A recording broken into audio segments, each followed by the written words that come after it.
Hello అందరికీ నమస్తే. Welcome to Nandi భక్తి ఛానల్. నంది భక్తి ఛానల్ ద్వారా మీ అందరి ముందుకు వస్తున్నాను, మీ అందరి ఆశీర్వాదంతో. So please like, share and subscribe. ఎన్నో ఎంటర్టైన్మెంట్ వీడియోస్తో మిమ్మల్ని నీలాస్ జర్నీలో నేను ఎంటర్టైన్ చేస్తున్నాను. సో నంది భక్తి ఛానల్ ద్వారా ఆలయ విశేషాలని మీకు తెలియజెప్పాలని, అలాగే అది నా కోరిక. ఆలయాల గురించి, వాటి విశేషాల గురించి అందరికీ తెలియజెప్పాలనేది నా కోరిక. సో ఈ నంది భక్తి ఛానల్ ద్వారా మీకు నాకు ఇష్టమైనటువంటి, అలాగే చాలా మందికి తెలియనటువంటి టెంపుల్స్ గురించి కూడా మీకు షేర్ చేయాలని అనుకుంటున్నాను. మరి ఈరోజు కుండలేశ్వర స్వామి గురించి మీకు తెలియజేస్తున్నాను. సో చూసేద్దామా?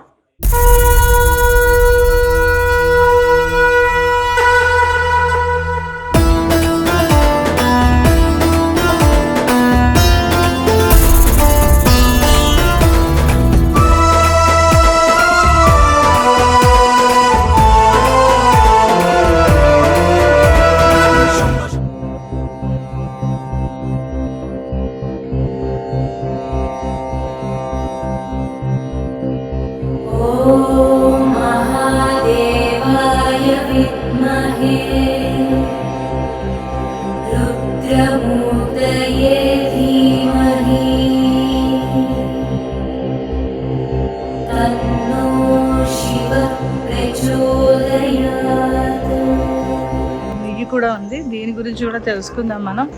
సో ఇప్పుడు పంతులు గారు వచ్చారు, మనం టెంపుల్లోకి వెళ్తున్నాము.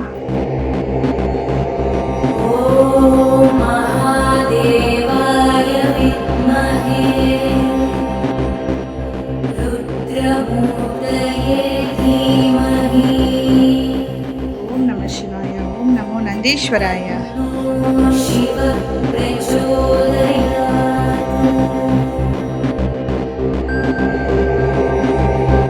నందీశ్వరుడు అంటే ఎంతో ఇష్టం, అలాగే ఈశ్వరుడు అన్న. అందుకే నంది భక్తి ఛానల్తో మేము ముందుకు వచ్చాము.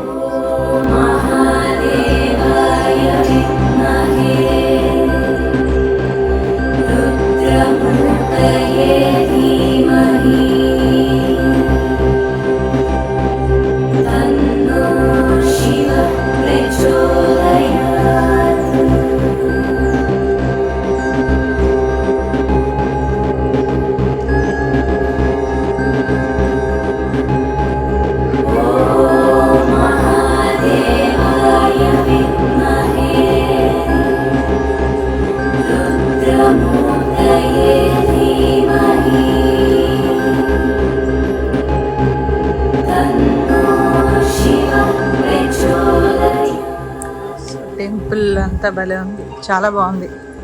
మంచి ప్లేస్లో, చల్లటి వాతావరణంలో. ఇదే వేణుగోపాల స్వామి టెంపుల్.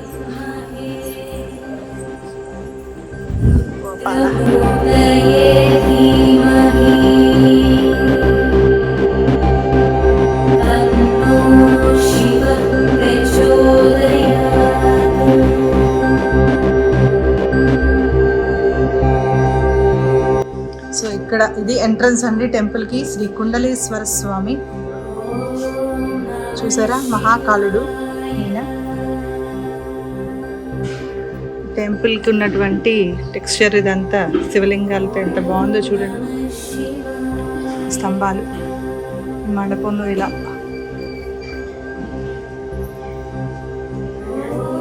పరమేశ్వరుడు పెట్టుకున్నాను. ఇక్కడ నైవేద్యం పెట్టేటప్పుడు అది ఘంటారాము ఉపయోగిస్తారు. సో ఇక్కడ మహానందుడు ఉన్నారు. ఇంత బాగున్నారు. సో మనం లోపలికి వెళ్ళబోతున్నాం. ఒకసారిగా దేవుణ్ణి దర్శించుకుని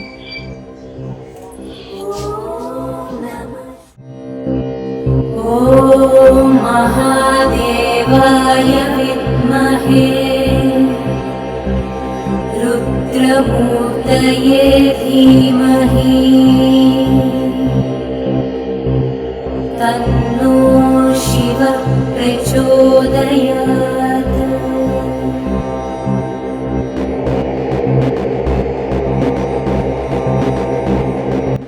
ఉత్సవమూర్తులు ఉన్నారు.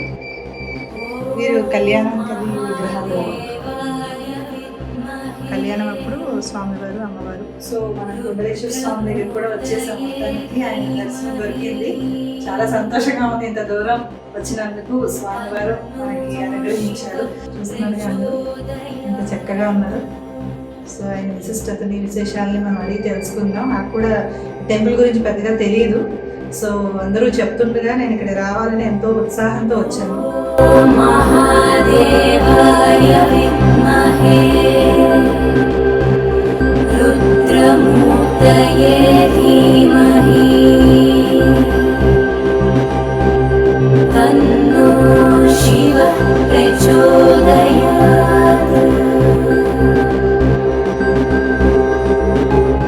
ఇక్కడ కొంచెం లింగం షేప్ కొంచెం డిఫరెంట్గా ఉంది. మనం అన్ని చూస్తాం కదా, ఇక్కడ కొంచెం దీన్ని కుండలో ఉంటుంది కదా, అంటే కుండలేశ్వర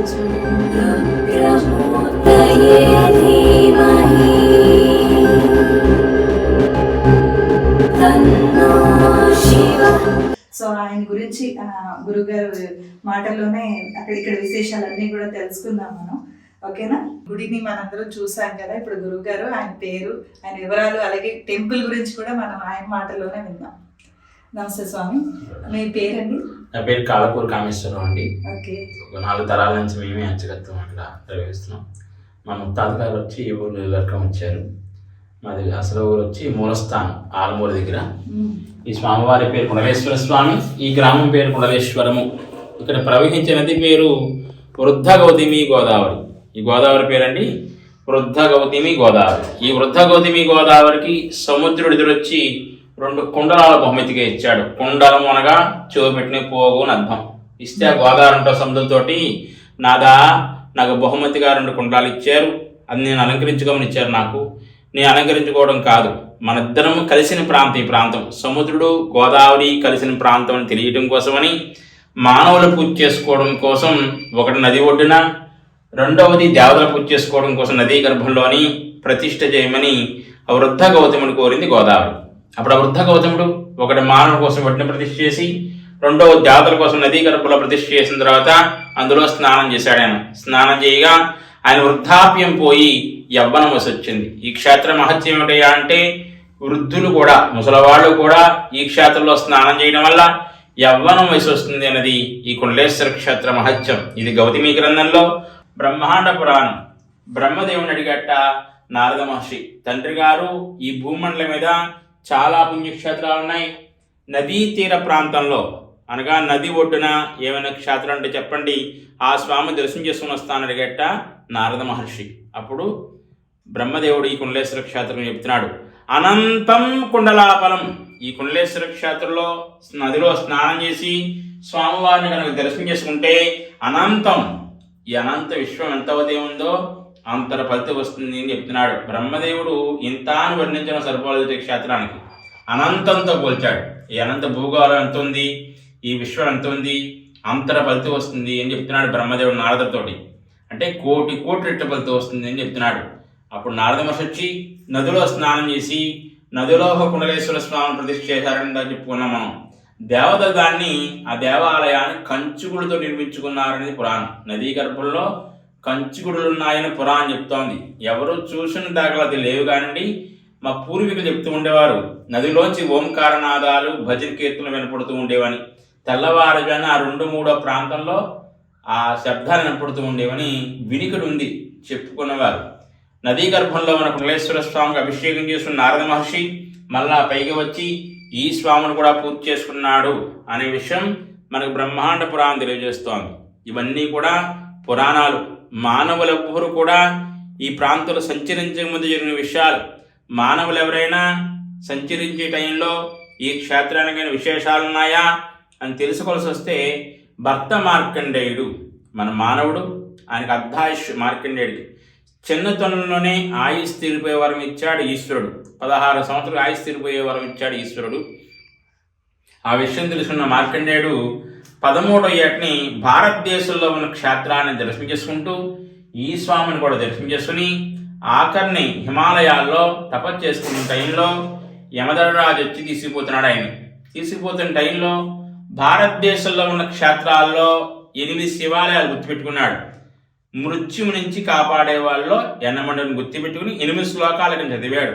ఆ 8 శ్లోకాల్లో 4వ శ్లోకంలో కుండలేశ్వర స్వామి గురించి శృతించాడు.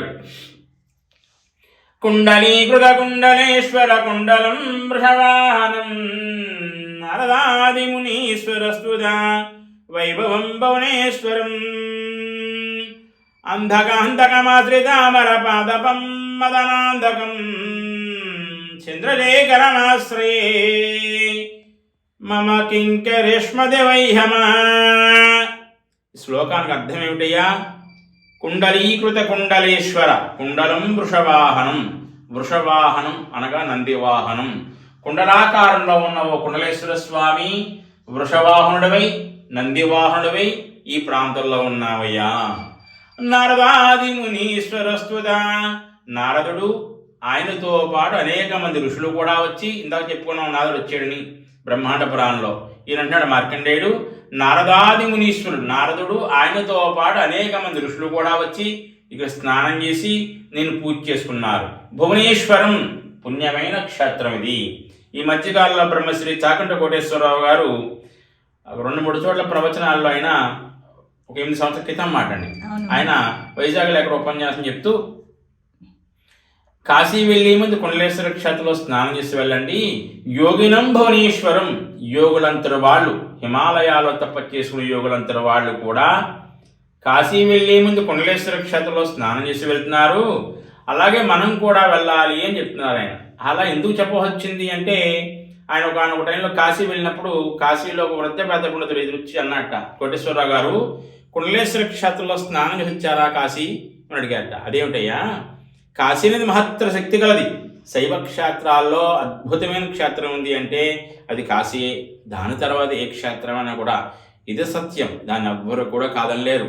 అటువంటి క్షేత్రానికి వచ్చే ముందు కుండలేశ్వర క్షేత్రంలో స్నానం చేయ పని ఏమిటి, అది ఎక్కడుంది అన్నట్ట కోటేశ్వరరావు గారు. ఆ వేద పండితులు పెద్ద నవ్వి మేము కాశీలో ఉన్న మేమే కుండలేశ్వర క్షేత్రంలో స్నానం చేసి స్వామివారి దర్శనం చేసుకుంటున్నాం, మీరు ఆ ప్రాంతంలో ఉండి కూడా ఆ స్వామి నదిలో స్నానం చేసి స్వామివారి దర్శనం చేసుకునే కదా కాశీ రావాల్సింది మీరు అన్నట్ట. ఇలా ఎందుకన్నాడు నిర్ఘాంతపోయి కాశీపురాన్ని తిరిగేసి ఆయన 2-3 చోట్ల ప్రవచనాలు చెప్పడం జరిగింది. యోగినం భువనేశ్వరం. యోగులంతరు వాళ్ళు, హిమాలయాల్లో తపస్సు చేసిన యోగులంతరు వాళ్ళు కూడా ఈ క్షేత్రంలో స్నానం చేస్తే కానీ కాశీ వెళ్ళలేదు. అలాంటప్పుడు మనంతరు వాళ్ళు తెల్లారు లేచిన లగాయతు మాట ద్వారా కానీ, చేతల ద్వారా కానీ, చూపు ద్వారా కానీ ఎన్నో పాపాలు చేస్తున్నాం.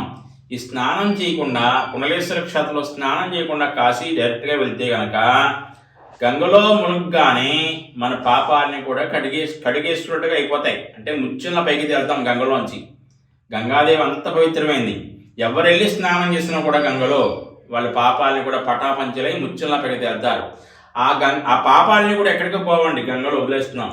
ఈ పాపాలని కూడా గంగాదేవికి అంటుకుని ఆవిడ రూపం హంస రూపం వంటిది. కానీ అందరు పాపాలు అంటుకోవడం వల్ల ఆవిడ రూపం హంస రూపం వల్ల నల్లగా అయిపోతుందట, అనగా కాకి రూపం తెలుస్తుందట. ఆ కాకి రూపం పోవడం కోసమని రాత్రి వేళలు తన కాకి రూపం పోగొట్టుకోవడం కోసమని కాకి రూపంలో వచ్చి కుండలేశ్వర క్షేత్రంలో స్నానం చేసి మర్నాడు అక్కడ హంస రూపం ఉద్భవిస్తుంది అని కాశీపురాన్ని చెప్తోంది. అదే ప్రతి భక్తుడు కుండలేశ్వర క్షేత్రంలో స్నానం చేసి వెళ్ళాడు అనుకోండి, కాశీలో ఉండే గంగాదేవికి మన పాపాలు అంటుకోవు. ఆవిడ హంస రూపం ఎప్పుడూ అలాగే ఉంటుంది. ఆవిడ కాకి రూపం రాదు, ఆవిడకి రావాల్సిన పని ఉండదు.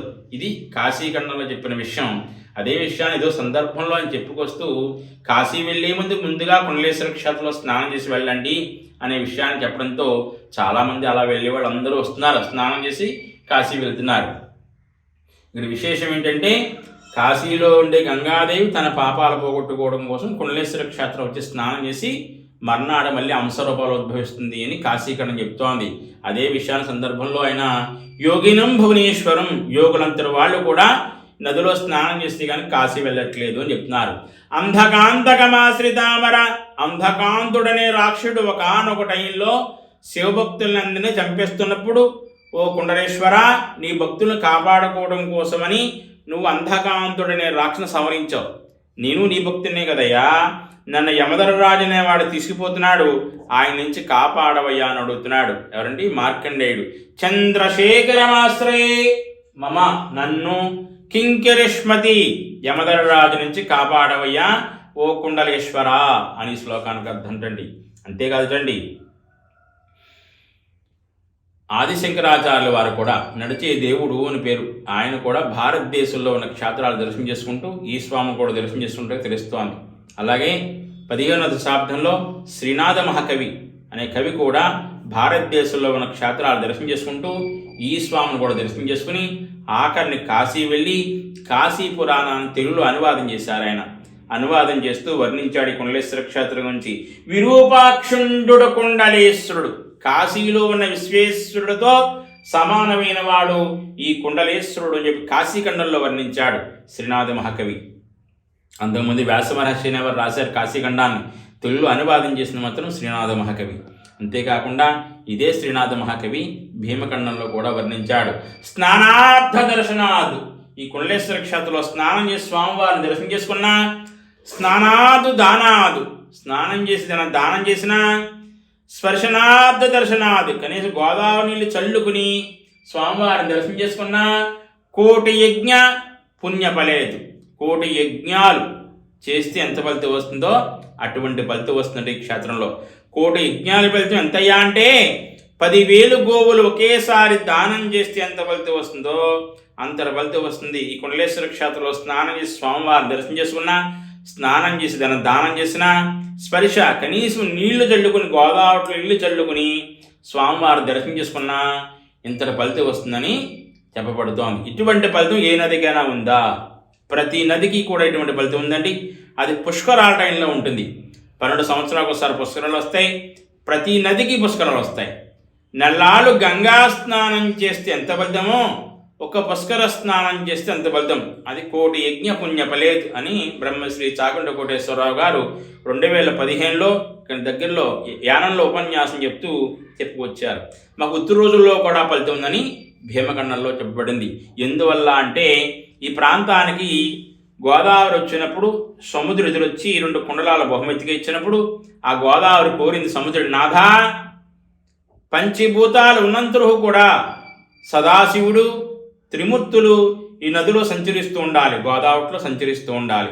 మనం కూడా వారితో పాటు నివసిస్తూ ఉండాలి. ఈ గోదావరిలో నివసిస్తున్నప్పుడు అనగా సముద్రుడు ప్రతిరోజు ఈ ప్రాంతం వస్తాడు. ఆయన ఒక్కడే కాదుటండి, ఆయనలో ప్రవహించిన నదులన్నీ కూడా వస్తాయి. ఆయనలో ప్రవహించే నదులు ఉన్నాయి. మనం చెప్పుకున్న పుష్కరాలు 12 నదులు వస్తాయని. 12 సంవత్సరాలు ఒకసారి పుష్కరాలు వస్తాయి. మన భూమి కనపడే నదులు 12 నదులు ఉన్నాయి. ప్రతి సంవత్సరం ఒక్కొక్క నదికి పుష్కరాలు వస్తూ ఉంటాయి. అంటే 11 నదులు వెళ్ళి ఒక నదిలో కలిసి దాన్ని గురుడు సింహరాశిలో ప్రవేశించినప్పుడు పుష్కరుడు అనేవాడు ఉద్భవిస్తాడు. అది పుష్కరాలు ప్రతి నదికి వస్తాయి. అది 12 సంవత్సరాలకు ఒకసారి. ఇక్కడ ఉత్తర రోజుల్లో కూడా ఆ నదులన్నీ కలుస్తున్నాయి సముద్రంతో పాటు. ఆ నదులు ఒకటేనా అండి? మనకు కనపడే నదులు 11 నదుల పేర్లే ఉన్నాయి. కనపడలేని నదులు చాలా ఉన్నాయి. అవి ఎన్నున్నాయి, ఎక్కడున్నాయి, అట్లా పేర్లు ఉన్నాయా అంటే పేర్లు లేవు, మనకు కనపడవు కూడా. భూ అంతర్భాగంలో ప్రవహిస్తూ ఉంటాయి. 3,400 కోట్ల నదులు ఉన్నాయని ఋషులు చెప్తున్నారు. అవి ఎక్కడున్నాయి? మన ఎక్కడైనా స్పర్శ తెలుస్తుందా? ఏ దేవాలయం, ప్రతి దేవాలయంలోనూ ప్రతి గ్రామంలోనూ కూడా స్పర్శ ముట్టుకునే స్పర్శ ఉంటుంది. ఎక్కడయా అంటే నందీశ్వరుడు కొమ్ముల్లో చూస్తూ వృషణాల పాము అంటారు. భూమండలం తిరిగిన నదులన్నీ కూడా వృషణాల్లో ప్రవహిస్తూ ఉంటాయి. ఆ నదులన్నీ తాకినంత ఫలితం వస్తుందని చెప్పబడుతోంది. ఇవన్నీ కూడా ఎక్కడెక్కడ ప్రవహించినా అన్నీ కూడా సముద్రంలో ప్రవహిస్తాయి. భర్తతో పాటు భార్యలందరూ వచ్చి ఈ ప్రాంతానికి నదిలో కుండలేశ్వర క్షేత్రంలో స్నానం చేసి నదిలో ఉన్న కుండలేశ్వర స్వామికి అభిషేకం చేసి వెళ్తూ ఉంటాయి. ఇక్కడ విశేషం ఏంటంటే కాశీలో ఉండే మహత్తర శక్తి గల గంగాదేవి తన పాపాలమై కుండలేశ్వర క్షేత్రం వస్తోంది. మరి ఇక్కడ ఉన్న గోదావరి అంటుకోవా పాపాలు? ఈ ఊరు కూడా అంటుకుంటాయి. దానికి సముద్రుడు అంటున్నాడు, నీకు అంటుకోకుండా నేను ప్రతిరోజు కూడా 2 పూటలా వచ్చి ఇక్కడున్న పాపాలని కూడా నాతో పాటు తీసుకుపోతూ ఉంటాను అని చెప్పి ఆయన ప్రతిజ్ఞ చేశాడు. ఆ విధంగా తెల్లవారు 2-3 ఆ ప్రాంతంలో దేవతా స్నానం అంటారు. స్నానాలు దేవతలందరూ వచ్చి స్నానం చేసేది తెల్లవారు 2-3 ప్రాంతం. ఆ నది ఆ టైంలో మా దేవాలయంలో మా నదిలో ఓంకారనాదాలు భజనకీర్తన వినపడుతూ అని చెప్పేవారు. అదే టైంలో సముద్రుడు కూడా వచ్చి నదిలో స్నానం చేస్తూ ఉంటాడు. అదే టైంలో కాశీలో ఉండే గంగాదేవి కూడా వచ్చి స్నానం చేసి తన పాపాలు పోగొట్టుకుంటుంది. అదే టైంలో సముద్రుడు వచ్చి ఆయనతో పాటు ఆయన భార్యలందరూ వచ్చి నదులో స్నానం చేసి కుండలేశ్వర స్వామి అభిషేకం చేసుకుని వెళ్ళేటప్పటి నుంచి పాపాలను తన కూడా తీసుకుపోతూ ఉంటాడు. అంత అద్భుతమైన క్షేత్రం ఈ కుండలేశ్వర క్షేత్రం. అంతేకాకుండా శ్రీనాథుడు భీమగండలో అని వర్ణించాడు. పాలనేత్రం కూడా కుండలేశ్వరుడు, ఈ స్వామికి త్రినేత్రం ఉంది అని భీమగండలో వర్ణించాడు. అంత అద్భుతమైన క్షేత్రం. భారతదేశంలో ఎక్కడా కూడా ఏ దేవాలయం పైన అనగా గోపురం పైన మా దేవాలయం మీద ఉన్న శివలీలలు ఏ దేవాలయం మీద కూడా లేవు. లీలలు అనగా ఒక్కొక్క టైంలో ఒక్కొక్కలా కనపడతాడు ఈశ్వరుడు. మరి విష్ణుమూర్తి అవతారాలు, శ్రీకృష్ణ అవతారాలు 10 అవతారాలు. అవతారానికి ఒక్కొక్క యుగంలో ఒక్కొక్క రాక్షను సంహరించడం కోసం ఒక్కొక్క అవతారం ఎత్తడం, ఆ రాక్షను సంహరించడం, అవతారం అక్కడతో ఆపేయడం, మళ్ళా ఒక్కొక్క యుగంలో ఒక్కొక్క రాక్షను సంహరించడం కోసం ఒక్కొక్క కడుపును పుట్టడం, ఇటువంటివి 10 అవతారాలు. మరి శ్రీకృష్ణ అవతారం ఈశ్వరుడు అవతారాలు లేవు. అని ఎప్పుడు పుట్టాడు, ఎవరు పుట్టాడు, తల్లిదండ్రులు ఎవరు, గోత్రం ఏంటి, కులం ఏంటి అనేది ఎవరికి కూడా తెలియని విషయం. ఆయన అనంతం ముందు నుంచి ఉన్నాడు. ఈ అనంత సృష్టికి ముందు నుంచి ఒక ఈశ్వరుడే ఉన్నాడు. అందుకని ఆది పురుషుడు అంటారు. ఆయన గురించి చెప్పడానికి ఎవ్వరు కూడా సరిపోదు. కానీ ఆయన లీలలు ఉన్నాయి. దేవాలయ విమానం పైన 24 శివలీలలు ఉన్నాయి. 1975లో మా బాబాయ్ గారు ఒక ఆయన రాజరాజ నరేంద్రుడు గారని చెప్పి 65 ఆయనకి వివాహం అయింది. ఆయన భార్య 100 తులాల బంగారంతో వచ్చింది. జమీందారు కుటుంబం నుంచి వచ్చింది ఆవిడ. మేమంటే లేని వాళ్ళం కానీ ఆవిడ జమీందారు కుటుంబం నుంచి వచ్చింది. సంతానం లేకపోతే 68లో ఎప్పుడో కాశీలో యాగం చేశాడు ఆయన. కాశీలో యాగం చేస్తే 3 పిల్లలు కలిగారు, కానీ పురుట్లోనే పోయారు. అప్పుడు అన్నాడు, ఎక్కడికో వెళ్ళేది చేసాం, మిగతా బంగారం ఇచ్చే దేవాలయాన్ని అభివృద్ధి చేద్దామని చెప్పి 1975లో దేవాలయాన్ని ఆవిడ ఇచ్చిన 42 తులాల బంగారంతో దేవాలయాన్ని అభివృద్ధి చేశాడు. చేసిన తర్వాత 3 పిల్లలు కలిగారు. 2 మగ పిల్లలు, 1 ఆడపిల్లల. వాళ్ళ పిల్లలకు కూడా పెళ్ళిళ్ళు అవుతున్నాయి. అంత అద్భుతమైన క్షేత్రం ఈ కుండలేశ్వర క్షేత్రం. సర్వేజన సుఖినో భవంతు. ఓం శాంతి శాంతి శాంతి. మాఘశుద్ధ ఏకాదశి అనగా భీష్మ ఏకాదశిలోని స్వామివారి కళ్యాణం జరుగుతుంది. 5 రోజులు కళ్యాణ కార్యక్రమం జరుగుతుంది. అలాగే మహాశివరాత్రి రోజుని అద్భుతంగా భక్తులందరూ వచ్చి విశేషంగా స్వామివారిని కొలుస్తారు. అదేవిధంగా పుష్కరాలయంలో ప్రతిరోజు కూడా లక్షల మీద జనం వచ్చి నదిలో స్నానం చేసి స్వామివారిని కొలుచుకుంటారు. అదేవిధంగా ఈ దేవాలయానికి ఇంకా అభివృద్ధి కార్యక్రమాలు చాలా ఉన్నాయండి. ఎవరైనా మీ ద్వారా, మీ ఛానల్ ద్వారా ఎవరైనా దాతలు వస్తే ఇంకా అభివృద్ధి చేసి దేవాలయాన్ని అభివృద్ధి చేసుకుంటూ, రేపు మాకు పుష్కరాల ఘాటు బాగా ఒండ్రు మట్టి వేసి మూసుకుపోయింది. ఆ భక్తులకి చాలా కొంచెం ఇబ్బందిగా ఉంది. అదేనా అభివృద్ధి కార్యక్రమాలు చేయడానికి అవకాశం ఉంటుందనే ఉద్దేశంతో మీ ద్వారా తెలియజేస్తున్నాను. సర్వేజన సుఖినో భవంతు. ఓం శాంతి శాంతి శాంతి. గురుగారు, ఇక్కడ ఇంకా చుట్టూ టెంపుల్స్ ఉన్నాయి కదండి గుడి ప్రాంగణంలో. ఆయనే పెట్టు గురు. ఇక్కడ చుట్టూ ఎవరెవరు దేవతలు ఉన్నారు, అలాగే ఆ నుయ్యి గురించి కూడా ఎదురైన ఒక నుయ్యి ఉంది టెంపుల్లో. దాని గురించి ఏమైనా విశేషం ఉందంటారా? ఇక్కడ ఈ దేవాలయం ఆలయ ప్రాంగణంలో మనకి పూర్వం ఎప్పటి నుంచో ఈ దేవాలయం ఇక్కడ దాకానే ఉండేది. తర్వాత మనకి ఋషులు ప్రతిష్ఠ చేసిన లింగం. మనకి చుట్టుపక్కల దేవాలయాలు ఉదాహరణకి కోటిపల్లి కానీ, ముక్తేశ్వరం కానీ, మురమల్లలు కానీ, దేవాలయాన్ని కూడా గోదావరి వచ్చిన తర్వాత ఏర్పడిన దేవాలయాలు. గోదావరితో పాటు ఏర్పడిన క్షేత్రం ఇది. ఈ దేవతలు కట్టిన దేవాలయం. ఇక్కడ ఈ విశేషం ఏంటంటే, ఈ పక్కనే దేవాలయం వేణుగోపాల స్వామి పిఠాపురం మహారాజులు ఈ చుట్టుపక్కల ప్రాంతాలు ఆస్తిపాస్తులు అమ్ముకోవడానికి వచ్చినప్పుడు ఈ దేవాలయం శిథిలమైపోయి పక్కన వేణుగోపాల స్వామి కూడా ఉండాలనే ఉద్దేశంతో వారు నిర్మించారు. అది కూడా శిథిలమైపోతే 2002లో దేవాలయాన్ని 2000లో ఇక్కడ దగ్గరలో గ్రంథి సూర్యం గారు అని చెప్పి కాంట్లు కట్టించడం జరిగింది వేణుగోపాల స్వామి దేవాలయం. ఆ పక్కనే దుర్గాదేవి గుడి. మా గ్రామస్తులకి విలవేలుపు దేవత ఆవిడ ఈ దేవాలయం ఇక్కడ మా గ్రౌండ్లో ఈ 5 మా రావి చెట్లు ఉండేవాడు పూర్వకాలంలో. ఆ రావి చెట్ల కింద ఉండేది ఆ విగ్రహాన్ని తీసుకొచ్చి అక్కడ ప్రతిష్ఠ చేయడం జరిగింది. ఈ పక్కనే అభయాంజనేయ స్వామి దేవాలయం.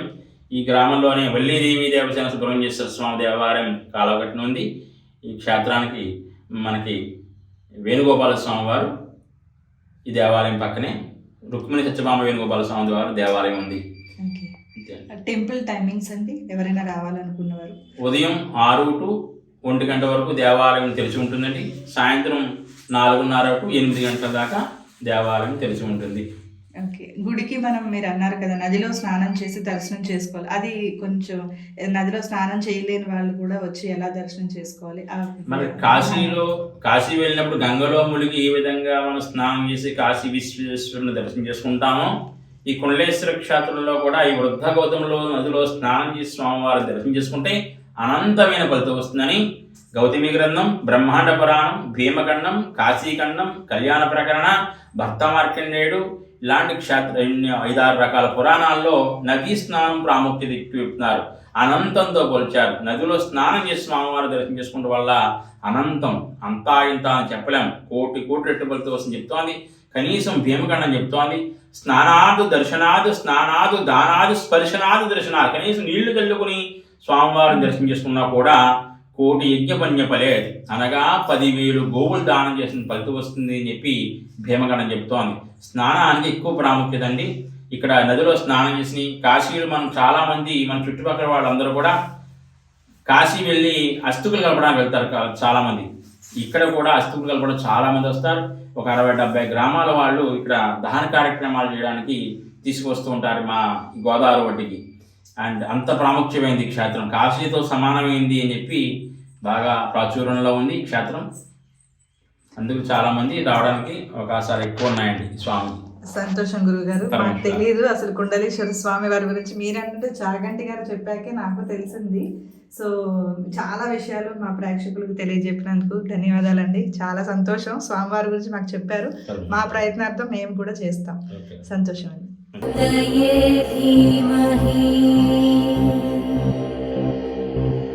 तन्नो शिव प्रचोदयात्।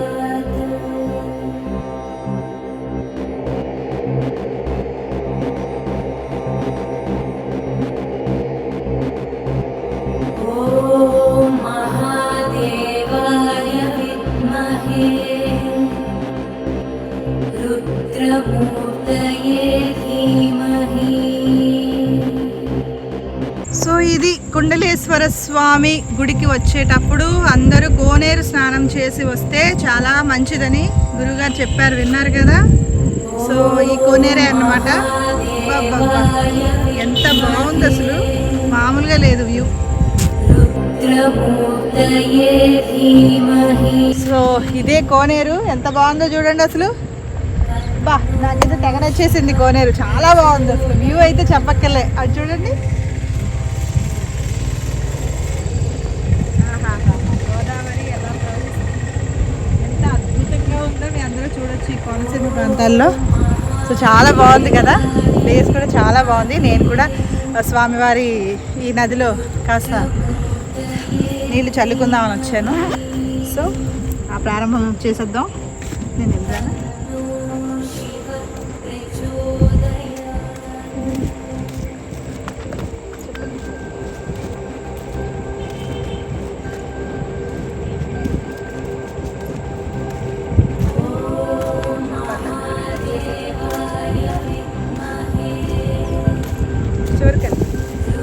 సో గోదావరిలో ఈరోజు నేను ఇలా నదీ స్నానం చేస్తానని అనుకోలేదు. సో అనుకోకుండా వచ్చాను కాబట్టి నదీ స్నానం కుదరదు. సో వాటర్ అయినా చల్లుకుంటాను. సో ఎందుకంటే ఈ నీరు ముట్టుకోవడమే ఎంతో పుణ్యం చేసుకుంటే జరుగుతుంది అనుకుంటున్నాను. సో చాలా సంతోషంగా ఉంది. ఈరోజు టెంపుల్ దర్శనం, అలాగే స్వామివారి టెంపుల్ క్లోజ్ చేసింది మన కోసం ఓపెన్ చేసి కూడా అంత వివరంగా టెంపుల్ గురించి చెప్పిన గురువు గారికి మరొకసారి ధన్యవాదాలు తెలియజేసుకుంటున్నాను. సో వాటర్ తీసుకుందామా? ఓం నమ శివాయ, ఓం నమ శివాయ, ఓం నమ శివాయ, ఓం నమ శివాయ, ఓం నమ శివాయ. లోపల చేపలు కూడా ఉన్నాయి. నువ్వు వంగుకు అలా వచ్చు, వంగు పడతావు.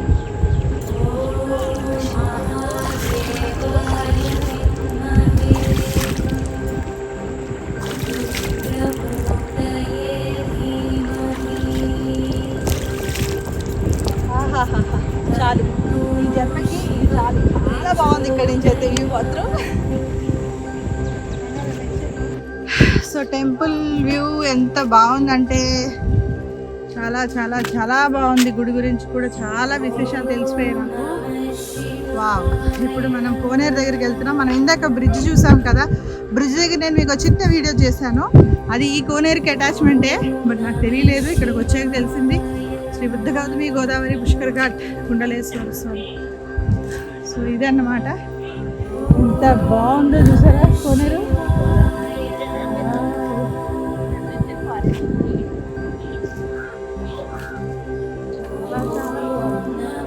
మా తాతగారు గుర్తొస్తున్నారు. చాలా బాగుంది చూడండి. ఈ మాత గోదావరి తల్లి, గోదావరమ్మ.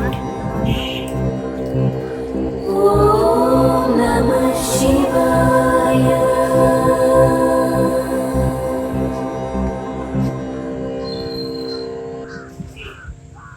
ఇక్కడ కూడా మన శివలింగాన్ని ఈశ్వరుని చూడొచ్చు. వావ్, చాలా బాగుంది. కాశీ విశ్వనాథ నందీశ్వరులు వారు ఎంత ఉన్నారో చూసారా. హాయ్, హలో, అందరికీ నమస్తే. వెల్కమ్ టు నంది భక్తి ఛానల్. నంది భక్తి ఛానల్ ద్వారా మీ అందరి ముందుకు వస్తున్నాను, మీ అందరి ఆశీర్వాదంతో. So please like, share